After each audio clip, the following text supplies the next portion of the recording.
நமது பராசர ஜோதிட மணிமன்றத்தில் பயணிக்க அனைத்து குருமார்களுக்கும் மீண்டும் வணக்கம். ராசி தந்த சீனிவாசங்கயா. இந்த அருமையான மாலை வேளையில் நமது ஜோதிட மணிமன்றத்தில் அருமையான ஒரு கருத்தரங்கம் போயிட்டு இருக்குது. இந்த கருத்தரங்கத்தின் தலைப்பு நல்ல தலைப்பு. இந்த தலைப்பை கொடுத்த அண்ணா அவர்களுக்கு மனமார்ந்த நன்றி. ஒருவரின் ஜாதகத்தில் கிரக நிலை மாற்றத்தை ஏற்படுத்துவதும் மாற்றத்தை தருவதும் தோஷத்தை தருமா சந்தோஷத்தை தருமா அப்படிங்கிற ஒரு தலைப்பை கொடுத்துக்கிறாங்க. இதுல சந்தோஷத்தை தான் தரும் அப்படிங்கிறதுல பார்த்தீங்கன்னா நமது மரியாதைக்குரிய நமது பராசர ஜோதி மன்றத்தில் குருநாதராக விளங்கி கொண்டிருக்கும் திண்டுக்கல் ஹரிஹர சர்மா ஐயா அவர்களும் நமது அக்கா கரூர் மணிமேகலை அக்கா அவர்களும், கோவையை சேர்ந்த லட்சுமி அம்மா அவர்களும், கரூரை சேர்ந்த சந்திரா வரதராஜன் சகோதரி அவர்களும் பார்த்தீங்கன்னா 4 பேர் சந்தோஷமே அப்படிங்கிற தலைப்பில் பேசியிருக்கிறாங்க. தோஷங்கிற தலைப்பில் பார்த்தீங்கன்னா நம்ம அண்ணா பரமத்தியலூர் சந்திரன் அண்ணா அவர்களும், சரவடி அண்ணா அவர்களும், நம்ம மரியாதைக்குரிய வெங்கட சுப்பிரமணிய ஐயா அவர்களும் பார்த்தீங்கன்னாங்க தோஷம்தான் அதிகம் கொடுக்கும் அப்படிங்கிற தலைப்பில் மொத்தம் 7 பேர் பேசியிருக்கிறாங்க. இந்த 7 பேர் கருத்துக்களும் மிக அருமையான கருத்துக்கள். இதை வெறும் அந்த டாப்பிக்கை மட்டும் எடுத்துக்காம அந்த டாபிக் கொடுத்துக்கிற டாப்பிக்கை மட்டும் எடுத்துக்காத நிறைய பேர் என்ன பண்ணிருக்கிறாங்கன்னா நடைமுறையில் இருக்கக்கூடிய ஜாதகத்துல விதிகளை நடைமுறையில் இருக்கக்கூடிய ஜாதகத்துல அந்த ரூலை நடைமுறை விதிகளை அப்ளை பண்ணி உதாரணம் கொடுத்தது பார்த்தீங்கன்னா மிகப்பெரிய ஒரு வரவேற்கக்கூடிய ஒரு விஷயம். மூல நூல்கள்ல இருந்தும் எடுத்து நிறைய பேர் சொல்லியிருக்கிறாங்க. அதுவும் பார்த்தீங்கன்னா பழமையும் நம்ம ஏற்றுக்கிறோம், புதுமையும் ஏற்றுக்கிறோம், புதுமையும் படைக்கிறோம். அப்போ நம்ம பராசர ஜோதிட மன்றம் பார்த்தீங்கன்னா மூல நூலை விட்டு வெளியிலையும் போகல. அது மாதிரி அந்த மூல நூலை அடிப்படையாக வச்சு புதுமையாகவும் படைச்சிக்கிட்டு இருக்கிறோம். இதில் இன்னொரு ஸ்பெஷல் என்ன அப்படின்னாங்க, நடைமுறை ஜாதகம் சொல்றதுனால ஏதோ 6 மாதம் 1 வருஷத்துக்கு முன்னாடி வந்த ஜாதகத்தெல்லாம் யாருமே சொல்லலை. நம்ம அக்கா கரூர் மணிமேகலை அக்காவாக இருக்கட்டும், அடுத்து இந்த நம்ம கோவை லட்சுமி அம்மா அவர்களுக்கும், சந்திரா வரதராஜ அம்மா சகோதரியாக இருக்கட்டுங்க, சரவடி அண்ணாவாக இருக்கட்டுங்க, நேற்று வந்த ஜாதகம், இன்னைக்கு வந்த ஜாதகம், அது மாதிரி இன்று வந்த ஜாதகத்தை எடுத்து பார்த்தீங்கன்னா பேசுகிறாங்க. அப்போ நம்ம வாழ்க்கையில் பார்க்கக்கூடிய நம்ம குழுவில் பார்த்தீங்கன்னா எந்த டாபிக் கொடுத்தாலும் சரிங்க, அந்த டாபிக் உண்டான விஷயம் கரண்ட்டில் இப்போ இன்னைக்கு அந்த ஜாதகத்தை நம்ம இன்னைக்கு அதை பார்த்துருக்குறோம் அப்படின்னா, அப்போ நவகிரகங்கள் நமக்கு பார்த்தீங்கன்னா நம்ம மன்றத்தை எந்த அளவுக்கு கண்காணித்து நமக்கு எந்த டாபிக் கொடுக்கட்டும். இப்போ அண்ணன் பார்த்தீங்கன்னா 5 நாளைக்கு ஒரு முறை ஏதாவது ஒரு டாபிக் கொடுத்துக்கிட்டே தான் இருக்கிறாரு. அப்போ அதனுடைய விளக்கங்கள்லாம் சொல்லக்குள்ள பாருங்க, நேற்று பார்த்தேன், இன்னைக்கு பார்த்தேன், இப்போ பார்த்துட்டு வந்தேன் அப்படின்னு சொல்லக்குள்ள அந்த டாப்பிக்கு ஒட்டி இருக்கக்கூடிய கருத்துக்களான ஜாதகங்கள் தான் நமக்கு வந்துகிட்டு இருக்குது. நம்ம குழுவில் இருக்கிற அனைவருக்கும் வந்துகிட்டு இருக்குது.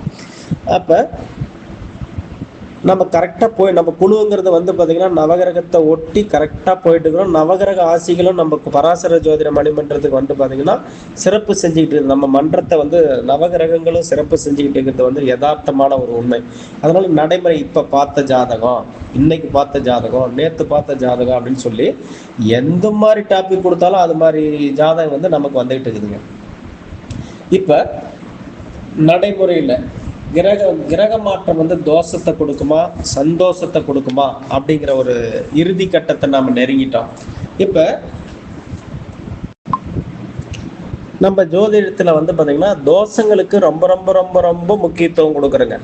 ஒரு ஜாதகத்தை நம்ம எடுத்தோம்னாவே என்னென்ன தோஷங்கள் இருக்குது சார், நம்ம ஜோதிடர்கள் மட்டும் அல்லாத இன்னைக்கு சமுதாயத்துல சராசரியான ஜோதிட அறிவு பஞ்சாங்க அறிவு இல்லாத மனிதர்கள் கூட செவ்வாய் தோஷமா, சர்ப்பதோஷமா, இது கலத்தர தோஷமா அப்படின்னு இந்த தோஷங்கள்லாம் சராசரியான மனிதர்கள் கூட சொல்றாங்க. அதுக்கான அது எப்படி இருக்குன்னு சொன்னா அதையும் கூட சொல்றாங்க. செவ்வாய் எங்கே 8ல் இருக்காமல்ல, எங்கே ராகு கேது இருக்கிறாமல்ல, 7ஆம் இடத்துல பார்த்தீங்கன்னா சூரியன் இருக்கிறாமல்ல, இது எதுக்கு 2 தாரமாமல்ல. அது மாதிரி ஜோதிடம் அல்லாதவர்களுக்கு கூட தோஷங்கிறது பார்த்தீங்கன்னா தெரியக்கூடிய அளவில் தோஷங்கள் மக்களிடம் பிரபலமாகிட்டு இருக்குது இன்னைக்கு. அந்த அளவுக்கு தோஷம் ஜோதிடத்துல முக்கியத்துவம் வாய்ந்தது வந்து பார்த்தீங்கன்னா தோஷங்கள் தான். இந்த தோஷம் இல்லாத ஒரு ஜாதகத்தை பார்க்க முடியும். இப்போ ஜாதகம் தாங்க இந்த ஜோதிட துறையில நான் தோஷத்தையே பார்க்க மாட்டேன், தோஷம் இல்லாம தான் நான் பார்ப்பேன் அப்படிங்கிற ஒரு முக்கியத்துவம் கொடுத்து வந்து பார்த்தீங்கன்னா எந்த ஜோதிடரும் அப்படி பார்க்கறதுக்கான சாத்தியக்கூறுகளே இல்லைங்க. என்ன காரணம் அப்படின்னா, எல்லா ஜாதகங்களும் எந்த பிறப்பின் அடிப்படையில் உருவாகக்கூடிய, நம்ம பிறந்த உடனே ஒரு ஜாதகத்தை எழுதணும்னாவே எடுத்த உடனே அந்த பிறப்பின் அடிப்படையே தோஷத்தின் அடிப்படையில தான் பிறக்கிறோம் அப்படிங்கிறது வந்து கர்மா சொல்லுது. அப்ப இந்து மதம் என்ன சொல்லுது, ஏற்கனவே நான் சொன்னதுதான். இந்து மதம் என்ன சொல்லுது, இந்த மதத்துல நவகிரகங்கள் வந்து 13 வகையான தோஷங்களை மட்டும் முக்கியத்துவம், எண்ணிலடங்கா தோஷங்கள் இருக்குது. ஆனா இந்து மதத்துல வந்து பாத்தீங்கன்னா முக்கியத்துவம் வாய்ந்த தோஷங்கள் மெயினா பெண் தோஷம், பெண்களால் ஏற்படக்கூடிய தோஷத்தை கடுமையான தோஷம்னு சொல்லுதுங்க. இந்த தோஷத்துக்கு வந்து பாத்தீங்கன்னா பரிகாரம் வந்து என்ன பரிகாரம் பண்ணனாலும் அந்த தோஷம் கழியது ரொம்ப ப்ராப்பரா பண்ணணும். அந்த பெண் சாபம் மட்டும் கடுமையான சாபம். அதனால குரு சாபத்தை விட பெண் சாபம் வலிமையானது. அப்ப பெண்களுக்கு எந்த காரணத்தை கொண்டும் எந்த சூழல்லையும் நம்ம கெடுதல், சகோதரியா இருக்கட்டும் அல்லது மனைவியா இருக்கட்டும் அல்லது தன் பெற்ற மகளா இருக்கட்டும், அது மாதிரி எந்த உறவா, அம்மாவா இருக்கட்டும், எந்த உறவா இருந்தாலும் பெண்கள் கொடுக்கக்கூடிய சாபம் மிக மிக வலிமையானது அப்படின்னு நம்ம அதை பார்த்துருக்கோம். அதனால கட்டாயம் வந்து இதை தவிர்க்க முடியாத தோஷங்கள்ல வந்து பெண் தோஷம் வந்து ரொம்ப மிக கடுமையான தோஷம். அடுத்தது வந்து பார்த்தீங்கன்னா பிரேத சாபம், பிரம்ம சாபம், சர்ப்ப சாபம், பித்ரு சாபம், கோசாபம் ரொம்ப கடுமையான சாபம், பூமி சாபம், கங்கா சாபம், விருட்ச சாபம், கங்கா சாபமும் கடுமையான தாபம், தேவ சாபம், ரிஷி சாபமும் முனி சாபமும் கடுமையான சாபம், குலதெய்வ சாபமும் கடுமையான.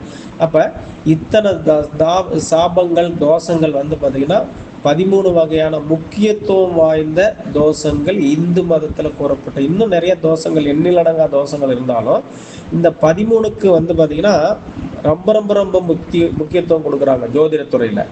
அப்ப தோஷங்கள் இல்லாம நம்ம வந்து பார்த்தீங்கன்னா எந்த ஒரு ஜாதகத்துக்கும் அது வந்து தோஷங்களை ஒதுக்கி வச்சுட்டு நான் நல்லது மட்டுமே சொல்லுவேன், நல்லது மட்டும்தான் வழி காமிப்பேன் அப்படிங்கிறதுக்கு வந்து பார்த்தீங்கன்னா எப்படி தோஷங்களே இல்லைன்னா அந்த ஜாதகம் நல்ல ஜாதகம் தான், ஆட்டோமேட்டிக்காக அவன் நல்லா இருப்பான். அந்த ஜாதகமே நம்மக்கிட்ட வரவே வராது.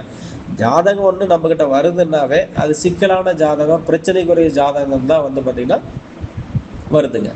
சரி, இப்போ நடைமுறையில் வந்து இந்து தர்மம் இது சொன்ன சாபங்கள்லாம் பார்த்துட்டோம். இன்னும் நம்ம வந்து பார்த்தீங்கன்னா இதிகாசங்களுக்கு போவோங்க. இதிகாசங்களில் இந்த சாபத்தை பற்றியும் தோஷத்தை பற்றியும் என்னென்னலாம் சொல்கிறாங்க, இப்போ சாபத்தை பற்றி சொல்கிறாங்களா, சந்தோஷத்தை பற்றி அதிகம் சொல்கிறாங்களா மூல நூல்களில் அப்படின்னு பார்க்கக்குள்ள தசரதர் பெற்ற சாபத்தை பற்றி நம்ம நிறைய நம்ம படிச்சிருக்கிறோம். அகலிகை செய்த பாவமும் அது பெற்ற சாபமும் நம்ம பார்த்துக்கிறோம். கோவலன் வந்து கண்ணகிக்கு செய்த பாவமும் தோஷத்தை பற்றி நம்ம பழைய நூல்களில் நிறைய நம்ம இதை பற்றி தெரிஞ்சுக்கிறோம். சிவனை பிடித்த பிரம்மகத்தி தோஷத்தை பற்றி நம்ம படிச்சிருக்கிறோம் வரலாறுல. விஸ்வாமித்திரர் வந்து முனிவராக மாறிய தோஷம் எப்படின்னு நம்ம கதையில படிச்சிருக்கிறேங்க. கர்ணன் பெற்ற சாபம், வாலி பெற்ற சாபம், ராவணன் பெற்ற சாபம், விஷ்ணு பெற்ற சாபம், ராமர் பெற்ற சாபம், ஹரிச்சந்திரன் பெற்ற சாபம், இந்திரன் பெற்ற சாபம், நாரதர் பெற்ற சாபம், பிரம்மா பெற்ற சாபம், பீஷ்மர் பெற்ற சாபம், கண்ணன் பெற்ற சாபம். இது மாதிரி நம்ம இதிகாசங்களை தொட்டாலும் சரி, இது மாதிரி பழைய வரலாறுகளை எதை எடுத்தாலும் சரி, நாம் சந்தோஷத்தை விட தோஷங்களுக்கு தான் அதிகமாக முக்கியத்துவம் கொடுத்து வரலாற்றுகள் புனையப்பட்டிருக்குது. இந்த மாதிரி நிறைய சாபங்கள் இருக்குது. இது முன்ஜென்ம கர்ம வினையில வந்து வருது அப்படின்னு வந்து நம்ம படிச்சிருக்கோம். இதெல்லாம் நம்ம ஜோதிடம் படிக்கிறதுக்கு முன்னாடி அடிப்படை படிக்க கொள்ளலாம். இதுக்கு முன்னாடி அந்த வரலாறுகளில் வந்து இத்தனை சாபங்கள் படிக்குது. அப்போ அந்த பழங்கால இதிகாசங்களில் ஏதாவது சந்தோஷத்தை பற்றி அதிகம் சொல்கிறாங்களா அல்லது சாபத்தை பற்றி அதிகம் சொல்கிறாங்களா அப்படின்னு நம்ம பார்க்கக்குள்ள கட்டாயம் சாபத்தை பற்றி தான் அதிகம் சொல்கிறாங்க. அப்போ சாபங்களுக்கு தான் அதிக முக்கியத்துவம் கொடுக்குறாங்க. அப்படி இது எப்படி ஜோதிடத்தில் சாபங்களுக்கு அதிக முக்கியத்துவம் கொடுத்துருக்குறாங்களோ அதுபோல் இதிகாசங்கள் புராணங்களிலையும் சாபங்களுக்கு தான் அதிக முக்கியத்துவம் கொடுத்துருக்குறாங்க அப்படின்ட்டு இதன் வழியில் நாம் தெரிஞ்சுக்கலாங்க. இந்த தோஷங்கள் சாபங்கள் வந்து பாவக ரீதியாகவும் பார்த்தோம். 12 பாவகத்துல எப்படி இருந்தா அந்த 12 பாவகத்தை தோஷம் கொடுக்கும். அது கூட காலசர்ப்ப தோஷம், பிரம்மகத்தி தோஷம், குருசனி சேர்க்க பிரம்மகத்தி தோஷம், மாந்தி தோஷம், சனி மாந்தி வந்து பார்த்தீங்கன்னா கடுமையான மாந்தி, பித்ரு தோஷம், செய்வினை தோஷம், செவ்வாய் தோஷம், முடக்கு தோஷம், இது மாதிரி வந்து பார்த்தீங்கன்னா தோஷங்கள் வந்து பாவகத்தை தாண்டி தோஷத்தை நம்ம அதிகமாக வந்து பார்த்தீங்கன்னா ஜோதிட துறையில் படிச்சிருக்கிறோம். சரி, அது மட்டும் தாங்களா அப்படின்னா அது மட்டும் இல்லாத ஒரு ஜாதகத்துல 6, 8, 12ஆம் இடத்துல பாவகரங்களை கூட்டு இருந்தா அதுவும் தோஷம்தான். பாதகாதிபதி நிற்க இடமும் தோஷம்தான், பாதக ஸ்தானமும் தோஷம்தான். பாவகரங்களின் சேர்க்கை இருந்தா அதுவும் தோஷம்தான். மாந்தி நிற்கிற வீடும் தோஷம்தான். அது மாதிரி தோஷங்க ராகு பாவகங்களோடு சேர்ந்து இருந்தா தோஷம்தான். வக்கர கிரகம், நீச்ச கிரகம், இது மாதிரி தோஷங்களுக்கு வந்து பார்த்தீங்கன்னா கிரக சேர்க்கை ரீதியாகவும் தோஷங்களை வந்து பார்த்தீங்கன்னா நிறைய நம்ம ஜோதிட ரீதியாகவும் ஜோதிடத்தில் கிரக ரீதியாகவும் பாவக ரீதியாகவும் தோஷத்துக்கு தான் முக்கியத்துவம் கொடுத்து படிச்சுக்கிறோம். சரிங்க, இந்த தோஷம் நமக்கு எப்படி உருவாகுது அப்படின்னு நமக்கு ஜோதிடத்துறை என்ன சொல்லுது? ஏன் தோஷம் உருவாகுது? ஒரு மனிதன் பாவ கர்மாக்களை 3 விதமாக பிரிக்கிறாங்க. அது வந்து பார்த்தீங்கன்னா நம்ம படிச்சிருக்கோம். சஞ்சித கர்மா, பிராத்த கர்மா, ஆகாமிய கர்மா அப்படின்னு 3 டைப்ல படிச்சுக்கிறோங்க. நம்ம முன்னோர்கள் செய்த பாவ புண்ணியங்களை அடிப்படையாக வச்சு தான் சஞ்சித கர்மா வருது. இது வந்து குழந்தை பிறக்கக்குள்ளேயே நம்ம ஜீனோட கலந்து வந்துடும். இதை நம்ம அனுபவிச்சே ஆகணும் அப்படின்னு நம்ம படிச்சுக்கிறோம். இதனால தான் வந்து நம்ம மனம் நம்ம எந்த கஷ்டமும் யாருக்கும் கொடுக்கல, எந்த பாவமும் யாருக்கும் செய்யல, ஆனால் நமக்கு கெடுதலே நடக்குது அப்படின்னு நம்மக்கிட்ட வரவங்க போலவங்க. அப்போ வந்து பார்த்தீங்கன்னா இந்த சஞ்சித கர்மா வேலை செய்யுது அப்படின்னு நமக்கு தெரியும். இருந்தாலும் இவ்வளோ டீட்டெயிலாக அவங்ககிட்ட சொல்ல முடியுமா? அதுக்கு ஏதாவது பரிகாரத்தை சொல்லி அனுப்புவோம். பிராத்த கர்மா அப்படின்னா நம்ம உடம்பு உருவெடுத்த மறுப்பு, நாம் வாழும் காலத்தில் நன்மை தன்மை செய்கிறோம், இதனால நம்ம பிராத்த கர்மா உருவாகுது.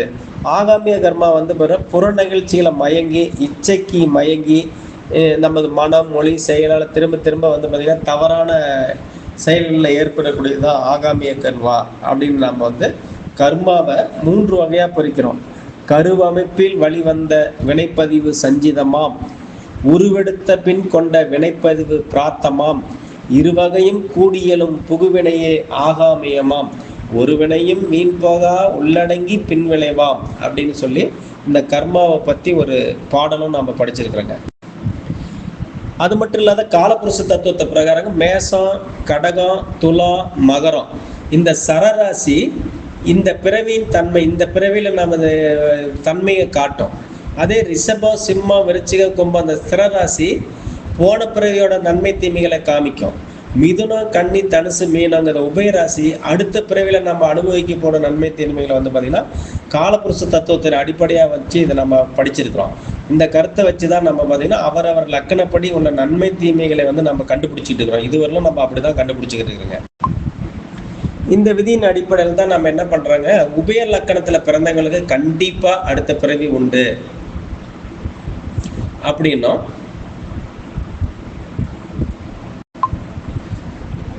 சரலக்கணத்தை பிறந்தவங்களுக்கு இந்த பிறவியை இப்ப நன்மை தீமைகளை இந்த பிறவிலே நம்ம அனுபவிச்சிரோம் அப்படின்னும், ஸ்திரலக்கணத்தில் பிறந்தவங்களுக்கு போன பிறவில செய்த நன்மை தேர்வில் இப்ப அறிவிக்கிறோம் அப்படின்னு சொல்லியும் நம்ம படிச்சிருக்கிறோங்க.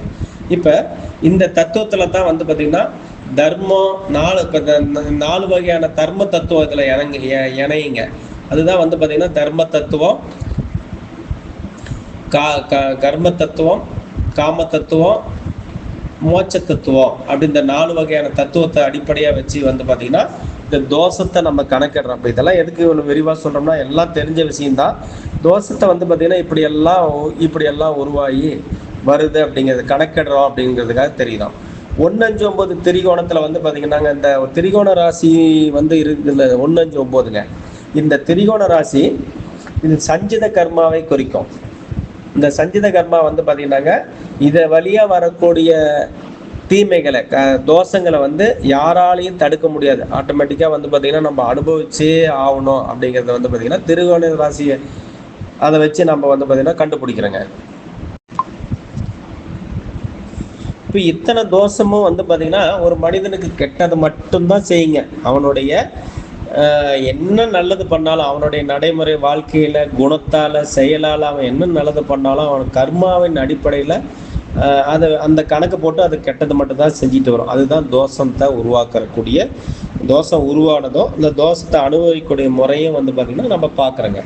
சரி, இப்போ நம்மெல்லாம் ஜோதிடர்கள் ஆகிட்டோம், இதெல்லாம் நீ அனுபவிக்க போகிற, இதெல்லாம் நடக்கும் அப்படின்னு நம்ம சொல்லிவிட்டு விலகலாமா அப்படின்னா, அப்படி நம்ம எப்படி விலகிறதுங்க? இப்போ ஒரு டாக்டர்கிட்ட போனோம்னா ஒரு நோய் உனக்கு இந்த மஞ்சக்காமால் இருக்குது, இதை நீ அனுபவிக்கணும், இதெல்லாம் இந்த சிம்டம்ஸு, இது இந்த பிரச்சனையை கொடுக்கும் அப்படின்னு கண்டுபிடிச்சி விட்டுட்டா அது டாக்டர் இல்லைங்க. அந்த நோய்க்கு உண்டான சொல்யூஷன் சொல்லணுங்க. அதுபோல் நம்ம ஜோதிடர் ஆகிய நாம் பார்த்திங்கன்னா மனித ஜென்மங்கிறது பாவப்பட்ட ஜென்மம், கட்டாயம் தோஷத்தோடு தான் பிறக்கிறாங்க அப்படின்னு முடிவெடுத்த மறுபடி அதுலேருந்து வெளிக்கொண்டாடணும். அந்த பிரச்சனையிலேருந்து அவனை வெளிக்கொண்டாந்து அவன் வாழ்க்கையை மேம்படுத்தணும். இப்போ டாப்பிக்கே பார்த்திங்கன்னா வாழ்க்கையில் நம்ம மேம்படுத்தணும். அந்த கிரக மாற்றத்தால் மனிதன் மாறினானா, ஒவ்வொரு கிரக மாற்றத்துக்கும் உள்ள மனிதனுடைய மாற்றங்கள் நிகழ்ந்து கொண்டு தான் இருக்குது. அப்போ அந்த மனிதனை மாற்றத்துக்கு உண்டான வேலை தான் நம்மளுடைய வேலை. இதை நம்ம செய்ய முடியுமா? இல்லை சரவடி சரவணன் சொன்னார், இது மாதிரி அனுபவிச்சு தான் ஆகணும், அதை மாற்ற முடியாது அப்படிங்கிற மாதிரி ஒரு கருத்து சொன்னார். அது ஏற்றுக்கொள்ள விஷயமா இருந்தாலும் சரி, அது நம்ம அதுக்கான நம்ம ஜோதிடர் அப்படிங்கிற ஒரு தன்மையில் இருக்கிறதுனால அவங்க நம்மளை கடவுளாக பார்க்குறாங்க. ஏதாவது வழி கிடைக்காதா, அவங்க ஜாதகம் பார்க்கக்குள்ள பாருங்கள், நமக்கு எல்லாமே தெரிஞ்ச மாதிரி பின்னாடி ஸ்க்ரீனில் அப்படியே ஓடிட்டு இருக்கிற மாதிரி அப்படியே ஒவ்வொரு சீனாக சொல்லணும்னு எதிர்பார்க்குறாங்க. அப்போ அவங்களுடைய எண்ணங்கள் பார்த்தீங்கன்னா இவங்களுக்கு எல்லாம் தெரியும், இவங்க பார்த்து நினச்சா அந்த பிரச்சனைகள் நம்ம வெளியே கொண்டாடலாம் அப்படிங்கிற கருத்தோட்டத்தில் தான் இருக்கிறாங்க. ஆனால் உண்மையாலுமே நமக்கு அது மாதிரியான ஒவ்வொரு செயல்களும் எடுக்குங்காட்டியும் ஒரு நிகழ்ச்சியை எடுத்து பலன் கூறங்காட்டியும் நம்ம அவ்வளவு கஷ்டப்பட்டு எடுக்கிறோம்.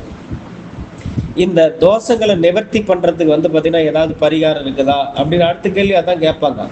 இப்போ ஒவ்வொரு தோஷத்துக்கும் ஜோதிடத்திலேயே சாமியமாக இருக்கும். ஒரு சில தோஷம் அதுலேயே சாமியமாக இருக்கும், ஒரு சில தோஷத்துக்கு நாம் தான் பார்த்தீங்கன்னா சாமியம் பார்க்கணும், பரிகாரம் சொல்லணுங்க. இப்போ பரிகாரங்கிறது உண்மையா அப்படின்னா ஜோதிடத்துறையில் பரிகாரங்கிறது கட்டாயம் உண்மை. பரிகாரம் இல்லாத ஜோதிடம் கிடையவே கிடையாதுங்க. இப்போ பரிகாரம் செஞ்சால் பழிக்குமா அப்படின்னா அந்த தசாபுத்திக்கு தகுந்த மாதிரி, கோச்சாரத்துக்கு தகுந்த மாதிரி, அந்த பரிகாரம் செய்யக்கூடிய மனிதனுடைய எண்ண ஓட்டத்துக்கு தகுந்த மாதிரி தான் பழிக்கும். அப்போ பழிக்குமா அப்படின்னா பழிக்கும்.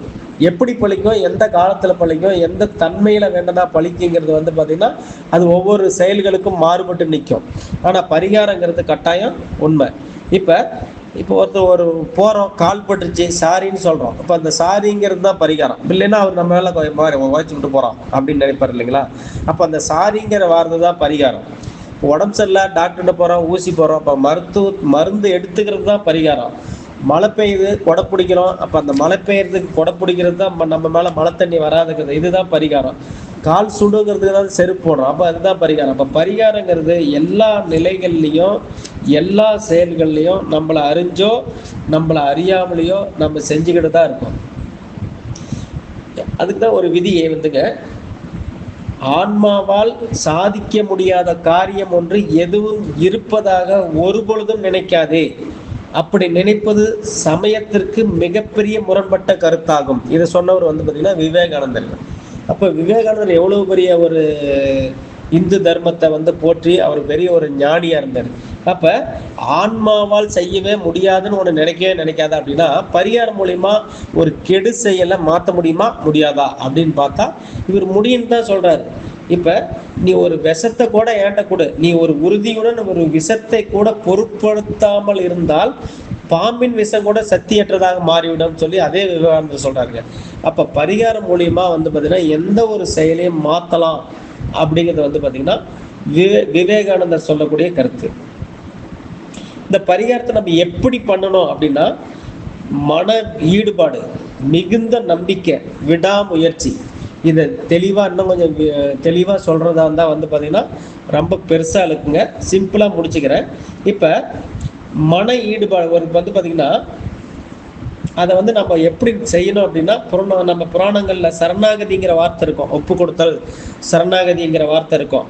அந்த வார்த்தை அருமையான ஒரு வார்த்தை. அந்த சரணாகதிங்கிறது வந்து அருமையான. மகாபாரதத்தில் திரௌபதிக்கு வந்து பார்த்தீங்கன்னா, இதுக்கு மேலே என்னால் முடியாது, அவர் சேரி உருவு வந்து பார்த்தீங்கன்னா ஒரு கையில் மறைச்சிக்கிட்டு தான் கிருஷ்ணா கிருஷ்ணா திரௌபதி கத்துவாங்க. ஆனால் இதுக்கு மேலே முடியாதுன்னு ரெண்டு கையும் விட்டுட்டு கிருஷ்ணா அப்படின்னு கத்தக்குள்ள தான் வந்து கிருஷ்ணர் வரார். அதுதான் சரணாகதி.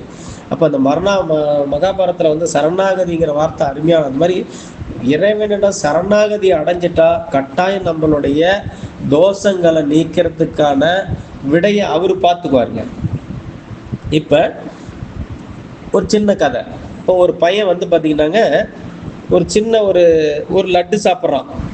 லட்டு சாப்பிட்டுட்டுக்குள்ள அதில் சின்ன ஒரு கிராம்பு இருக்குது, சாப்பிட்டு முழுங்கிடுறான். அதை முழுங்கக்குள்ள அது குத்து தொண்டையில் போய் ஆணி மாதிரி இருக்குது, அழுந்தது குத்துது. அவன் என்ன நினச்சிக்கிறான் அப்படின்னா, ஆணியை முழுங்கிட்டேன், லட்டுல ஆணி இருந்துச்சு முழுங்கிட்டேன் அப்படின்னு சொல்கிறான். அவங்க மாமா வந்து பார்த்தீங்கன்னா என்ன பண்ணுறான், அவங்க அப்பாட்ட போய் சொல்கிறான். அவங்க அப்பா வந்து கூட்டிகிட்டு போய் ஹாஸ்பிட்டலில் காமிக்கிறாரு. ஸ்கேன் பண்ணி பார்க்கக்குள்ள இல்லை, அது ஜீரணாகி அந்த இதுன்னா என்ன ஆகி போச்சுன்னா கிராம்பு கரைஞ்சிருச்சு. அப்போ வயிற்றுல அப்படி ஒன்றும் இல்லைன்னு சொன்னால் அந்த பையன் ஒத்துக்கவே மாட்டாங்க. வயிறு வலிக்குது வயிறு வலிக்குது வயிறு வலிக்குதுன்னு கத்துறான். டாக்டர் என்ன பண்ணுறாரு, இதுக்கு சரியான வந்து வாந்தி எடுக்க வைக்கிறாரு, எதுவுமே வரல. அப்போ பார்க்குறாரு, மறுபடியும் வந்து பார்த்தீங்கன்னா இவனுடைய அந்த மனநிலையை மாற்றணுங்கிறதுக்காக வந்து பார்த்தீங்கன்னா ஒரு சிறு ஆணி எடுத்துகிட்டு வந்து வாந்தி ஆடலான்னு சொல்கிற மாதிரி வச்சு, அவனுக்கு தெரியாத அந்த வாந்தியில் அந்த ஆணியை போட்டு அதுக்குள்ள பாரு ஆணி வந்துருச்சுன்னு சொன்ன மாதிரி தான் எனக்கு வயிற்று வலி நல்லாயி போச்சுங்கிறான். அது மாதிரி ஒரு நம்ம மனிதன் ஒரு மனநிலைக்குள்ள இருக்கிறோம். நமக்கு இந்த தோசை இருக்குது, நமக்கு இந்த 8 கோடி தசை நடக்குது, நமக்கு 6 கோடி தசை நடக்குது, நம்ம வந்து பார்த்தீங்கன்னா அவயோகியோட தசை நடக்குது, இந்த தசை பற்றி நமக்கு சரியில்லை அப்படிங்கிற ஒரு மனநிலையை கொண்டு போய் விட்டுட்டோம்னா நம்ம கிளைண்ட்டை, அவன் அந்த தசை பற்றி முடிகிறவரையும் எந்த முயற்சியும் எடுக்க மாட்டான். நமக்கு தான் டைமே சரியில்லையே, நாம் ஏன் நல்லது பண்ணணும், நாம் ஏன் அந்த செயலை செய்யணும், நாம் தொட்டதா விளங்காத அப்படிங்கிற எண்ணத்துக்கு தான் போவான்.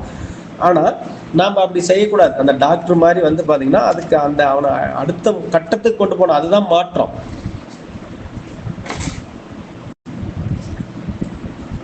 அதே மாதிரி பார்த்தீங்கன்னா மார்க்கண்டேயனுக்கு 16 வயதுல இறக்கணுங்கிறது விதி. ஆனால் அதை சிவபக்தியால் வந்து மாற்றினான். அப்போ வந்து பார்த்தீங்கன்னா இறைவனை சரணடைஞ்சா கட்டாயம் மாறலாம், இறப்பையே மாற்றலாம். இறப்பை மாற்றக்கூடிய ஆற்றல் யாருக்கு இல்லைன்னு நம்ம படிச்சுக்கிட்டு தான் இருக்கிறோம். ஆனால் இறப்பையே மாற்றலாங்கிறத வந்து பார்த்தீங்கன்னா நம்ம இதிகாசங்கள்லாம் சொல்லுது. சத்தியவான் வந்து இறந்துடுவாங்கிறது விதி. ஆனால் தன்னுடைய அந்த பதிவிதர தன்மையால் சாவித்திரி போய் யமன் பின்னாடியே போய் ராவடி பண்ணி என்ன பண்ணுவார், கடைசி நேரத்தில் உயிரை கொண்டு போகக்குள்ள வந்து பார்த்தீங்கன்னா என்னோட கணவரை கொடு எல்லாம் முடிஞ்சு போச்சு, அவருடைய ஆயுள் தரமாட்டோம் அப்படிம்பாரு. சரி எனக்கு ஒரு வரமாவது கொடு, என்ன வரும், எனக்கு ஒரு ஆண் குழந்தை வேணும்னு கேட்டுருவா. சரி போன்பாரு, ஆண் குழந்தை எனக்கு எப்படி வரும், என் வீட்டுக்காரனை உயிரோட விட்டாதானே, சரிடா வரத்தை எப்படி கொடுத்துருமே உயிரோட வந்து விட்டு அப்புறம் ஆண் குழந்தை வரும். இதெல்லாம் வந்து பார்த்தீங்கன்னா அந்த இறந்து போனவங்களையே மறுபடி புதுப்பிக்கிற மாதிரி புதுப்பிச்சு உயிரோட வந்ததுக்கெல்லாம் வந்து பார்த்தீங்கன்னா நமக்கு வரலாறுல நிறைய படிச்சிருக்கிறேங்க.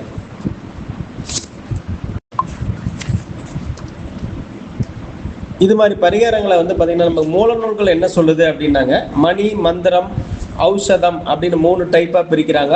இந்த பரிகாரங்களை வந்து 3 விதமாக நம்ம செஞ்சோம் அப்படின்னா நம்ம துன்பத்திலேருந்து தோஷத்துலேருந்து வெளியே வரலாம். முழுமன ஈடுபாடாக ஒன்று செய்யணும். நம்ம வந்து பார்த்தீங்கன்னா முழுசாக செய்யணும். மனசு சரணாகதின்னு சொன்னோம் இல்லைங்களா, அது மாதிரி செய்யணும்.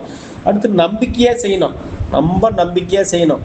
இப்போ நம்பிக்கைக்கு வந்து பார்த்தீங்கன்னா ஒரு கதை சொல்லலாம்னா, ஒரு ஊரில் ஒரு மழை பெய்யும், ஒரு கிராமம் மழையே பெய்யல, ரொம்ப நாளாக மழை பெய்யாத கிராமமே காஞ்சி போய் ஊரை விட்டு போகலாங்கிற சூழல். உடனே அந்த ஊரில் சாமியாடியை கூப்பிட்டு சாமி ஆட வைக்கிறதுக்காக அழைக்கிறாங்க. வந்து பம்படிச்சு சாமி வர வைக்கிறாங்க. சாமி வந்துருச்சு. சாமி இறங்கின உடனே வந்து பார்த்தீங்கன்னா மழை வேணும்னு சொல்கிறாரு. சாமி என்ன சொல்லுதுங்க, இந்த ஒரு குறிப்பிட்ட தேதி சொல்லி அங்கே மலையடி வாரத்தில் இருக்கிற என் ஆலயத்துக்கு வந்து பொங்கலிட்டு படையிலிடு, உனக்கு நான் மலையை வர வைக்கிறேன்னு சொல்லிட்டு சாமி ஆடி சாமி மலை ஏறிக்கிச்சிங்க. அதே மாதிரி அந்த நாளும் வருது, எல்லா மக்களும் போகிறாங்க. போயிட்டு அது சாமி ஆடி சொன்ன மாதிரி அந்த பொங்கலிட்டு எல்லாம் படையிலிடுறாங்க. மலையே வரல. என்ன சாமியே பொய் சொல்லி விடுச்சே அப்படின்னு சொல்லி மறுபடியும் சாமி வர வைக்கிறாங்க. பம்படிச்சு சாமி வந்துருச்சுங்க. ஏன் சாமி பொய் சொன்ன, இது மாதிரி நீ தானே சொன்னதுக்கு சாமி வந்து ஆமாம் நான் தான் சொன்னேன், நான் சொன்னதை எவனாச்சும் ஒருத்தனாச்சும் நம்பினுங்களாடா, ஒருத்தன் கூட நம்பலை. ஏன் சாமி நீங்கள் சொன்ன மாதிரி தானே நம்பி தானே பொங்கல் வச்சோம், பொங்கல்லாம் வச்ச படையிலாட்டா அதெல்லாம் ரைட்டு தான், இவ்வளோ தூரம் ஊரை விட்டு வெளியே வந்துட்டோமே, மலை அடிவாரத்தில் இருக்கிறோமே, மழை வந்தால் எப்படி வீட்டுக்கு போவோம், எப்படி போகணும், எவனாச்சும் ஒருத்தர் குடம் எடுத்துகிட்டு வந்தீங்களா, மழையில் நினையாதக்கிறதுக்கு பாதுகாப்பாக வந்தீங்களா, நடுக்காட்டில் இப்படி வந்து மலை அடிவாரத்தில் இருக்கிறீங்களா, குழந்தை குட்டி இந்த மாதிரி கன்சீவ் ஆன பொண்ணுங்க வயசானவங்க எல்லாம் இருக்கிறீங்களாடா, இப்படி வந்து இருந்தால் எப்படி நான் மழையை வர வைப்பேன், நான் மழை வர வச்சா உங்களுக்கு தான் வந்து கஷ்டம் அப்படின்னு சொல்கிறாங்க. அப்போ வந்து பார்த்திங்கன்னா எவனுக்கும் நம்பலை, மழைத்தானே வந்தால் பேசிக்கலாம் அப்படிங்கிற மாதிரி நம்பிக்கை இல்லாத வந்து ஒரு வேண்டுதலை, பொங்கல் தானே எட்டுக்கலாம் படையல் தானே அப்படிங்கிற மாதிரி நம்பிக்கை இல்லாமல் செய்யக்கூடாது. அப்போ நம்பிக்கையோடு செஞ்சால் இறைவன் வந்து எப்பயும் நம்ம கூட தான் இருப்பார். விடாமுயற்சி வந்து பார்த்திங்கன்னா, அப்போ நம்ம ஒரு பரிகாரம் சொன்னீங்கன்னா ஒரு 4 வாரம் செஞ்சுட்டு அடவுட இன்னொருத்தர் ஆள் வச்சு செய்கிறது, நமக்கோசரம் வேற எங்களை கோயிலுக்கு போக சொல்கிறது, இப்படிலாம் போனால் வந்து பார்த்திங்கன்னா பரிகாரம் பழிக்காதுங்க. அதே மாதிரி மணி மந்திரம் அவசரம் மணியை வந்து பார்த்திங்கன்னா நம்ம ரத்தன கற்கள், இந்த கற்களை பற்றி நம்ம பார்த்துக்கிறோம். அந்த 9 கிரகங்களுக்கும் 9 விதமான கற்கள் இருக்குது. இந்த கற்களை பயன்படுத்தக்குள்ள நமக்கு நோய் தீரும், நமக்கு எது வசியக்கல், அவற்றின் பலன் இதெல்லாம் நம்ம தெளிவாக பார்த்து அதுக்கான அந்த தோஷத்துக்கு உண்டான கற்களை சொல்லலாம். மந்திரம் இதுதான் ரொம்ப டாப்பு. வேத மந்திரம், ஸ்தோத்திரம், மாந்திரிகன்னு 3 வகையாக இருக்குது. இந்த வேத மந்திரத்தில் ஹோமங்கள் தான் வந்து ரொம்ப ரொம்ப டாப்பு. இதுக்கு நிகரான ஒரு பரிகாரம் கிடையவே கிடையாதுங்க. இது வந்து பார்த்தீங்கன்னா ஃபுல் மீல் சாப்பிட்ற மாதிரி. நீங்கள் கோயிலுக்கு போய் வாரம் விளக்கு போகிறது வந்து பார்த்தீங்கன்னா பிரசாதம் சாப்பிட்ற மாதிரி. அது வயிறு நம்ப அது டேஸ்ட்டு தான். ஆனால் மந்திரம் வந்து தனிப்பட்ட முறையில் யாகங்கள் நடத்துறது, ஹோமங்கள் செய்கிறது, ஃபுல் மீல்ஸ் உனக்கே முழு சாப்பாடு கொடுக்குற மாதிரிங்க. அது மாதிரி செய்யக்குள்ள வந்து பார்த்தீங்கன்னா எப்படியாப்பட்ட தோஷமும் வந்து பார்த்தீங்கன்னா கணபதி ஹோமம் பண்ணலாமா, தடை விலகம், நவகிரக ஹோமம் பண்ணலாமா, மகிழ்ச்சி தரும், சுதர்சன ஹோமமா, ஏவல் பள்ளி சூனிய விலகம், மகாலட்சுமி ஹோமமா, தனவரம், இது மாதிரி ஒவ்வொரு விஷயத்துக்கும் ஒரு ஹோமம் செய்யறது வந்து மிகப்பெரிய ஒரு நல்லது செய்யுங்க. அது மாதிரி ஔஷதம்னா மருந்து, நம்ம மருந்து கொடுக்கறது வந்து அது ஔஷதம்னு சொல்லுவோம். அது மூலயமா வந்து பார்த்திங்கன்னா இலை தலைகள் இது மாதிரி இந்த விருட்சத்தை வச்சு செய்யக்கூடிய பரிகாரம். இந்த பரிகாரம் மூலியமா நம்ம இருக்கக்கூடிய தோஷங்களை நிவர்த்தி பண்ணலாம். அப்போ தோஷங்களை நிவர்த்தி பண்ணுறது எதுக்கு அப்படின்னா, நம்ம தோஷம்னா என்னங்க, கஷ்டம். இந்த கஷ்டத்துலேருந்து வெளியே வர்றதுக்கு தான் நமக்கு இதுக்கான பரிகாரங்கள். இந்த பரிகாரங்களை வந்து பார்த்திங்கன்னா முழுமையாக நம்ம அனைத்து ஜோதிடர்களும் முழுமையாக முழுமையாக நமக்கு வரக்கூடிய கிளைண்ட்டுக்கு பரிகாரத்தை சொல்லி அந்த தோஷத்திலேருந்து வெளியே வர வச்சு அவங்களுக்கு ஒரு வாழ்க்கையில் ஒரு நல்ல மாற்றத்தை ஏற்படுத்தி கொடுத்து அவங்க வாழ்க்கையில் மேலும் செம்மையடை செய்து அவங்க இன்னும் 4 பேர்த்திட்ட 10 பேர்த்திட்ட 100 பேர்த்திட்ட நான் இங்கே போனேன், இவ்வளோ கஷ்டத்தில் இருந்தேன், இவ்வளோ பணப்பிரச்சனையில் இருந்தேன், குழந்தை இல்லாமல் இருந்தேன், இவ்வளோ சிக்கலில் இருந்தேன், நில பிரச்சனையில் இருந்தேன், வீடு கட்டாமல் இருந்தேன், பல பிரச்சனைகள் இருந்து அதுக்கான விடையை தேடி கொடுத்து அதை அவங்களுக்கு அதை அனுபவித்த அந்த அனுபவத்தை வந்து பல பேர்த்துக்கு ஷேர் பண்ணி அது மூலிமா மனித வாழ்க்கையை மேம்படுத்துறது அந்த புனிதமான வேலையை தான் நம்ம செஞ்சுக்கிட்டு இருக்கிறதுனால எவ்வளவு தோஷமான ஜாதகங்கள் வந்தாலும், எவ்வளவு மனக்குறைவு கால ஜாதகங்கள் வந்தாலும், இறந்தே போயிடுவான் அப்படிங்கிற ஒரு ஜாதகம் வந்தால் கூட அவன் மனசில் ஒரு மாற்றத்தை ஏற்படுத்தி அந்த மாற்றத்தை சந்தோஷமாக நிலைநிறுத்தி அந்த தோஷத்துக்கு வந்து பார்த்திங்கன்னா நிவர்த்தி செய்து அந்த தோஷத்தை நிவர்த்தி செய்கிறதுக்கான பரிகாரத்தை செய்து சந்தோஷப்படுத்துறது தான் கிரகங்களின் வேலை, ஜோதிடரின் வேலை எனது இந்த தீர்ப்பை சொல்லி நிறைவு கூறுகிறேன். இந்த கருத்தரங்கில் கலந்து கொண்ட அனைத்து நல் உள்ளங்களுக்கும் நன்றி கூறி விடைபெறுகிறேன். நன்றி, வணக்கம். ராசிபுரத்திலிருந்து சீனிவாசன் ஐயா. நன்றி.